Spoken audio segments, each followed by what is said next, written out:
I look at how people behave when they don't know what to do. I think it's an important research question because people make decisions all the time in their day-to-day life, and in most of the situations, they can't really calculate the probabilities before they make the actual decision. When some unexpected events occur, some people would immediately attribute this unexpected events on their own capability. Some other people will say, oh, actually, when the unexpected events happen, it's because of some external stimulus. So something that is wrong within the external environment that they're operating in. And the last type of people, they would say when an unexpected event happen, they will think, oh, it's actually, they will immediately think, what would this unexpected events would actually impact their way of being. We find that these three types of ways people perceive uncertainty are actually associated with how they behave. The first type of behavior is very known in the management field, is what we call planning behavior.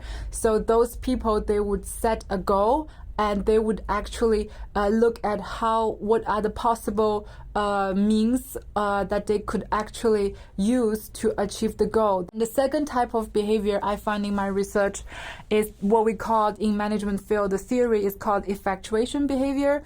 Under this kind of behavior, people actually don't have a preset goal beforehand. What they do is they ask what they have, whom they know, what they know, and based on this, they try to convince their stakeholders to achieve of creation of new goals. The goals are not predefined. And the third type of behavior, which is what we discovered and observed in very recent research papers, is what we theoretically named it additive and substitutive behavior. Under this kind of behavior, we actually find that people behave in a very clueless way when facing uncertainty. So their behavior is either they add actions that they've done before, they would add more actions, or what they do is they replace or they subtract their previous actions. In this kind of behavior, we find that people don't really have a predetermined sequence, or they don't have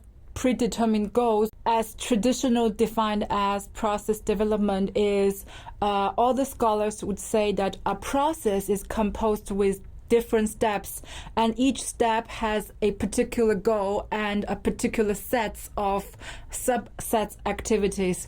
Whereas in my way of conceiving and conceptualizing uncertainty, I actually add a new ontological view to what is process development. In lots of cases, entrepreneurs would tell us that, they were ashamed of doing things when they don't have a goal, or they were ashamed of doing things when they kind of like jumping here and there in terms of the steps or the sequences. As the first very rudimentary step for managers are to tell them that actually what they are doing, which we call in a common language as clueless, is something that is a very systematic way of how we cognitively develop our process of acting under uncertainty, and therefore they should not be ashamed of, and on the contrary, they should try to learn how to more effectively conduct their clueless actions.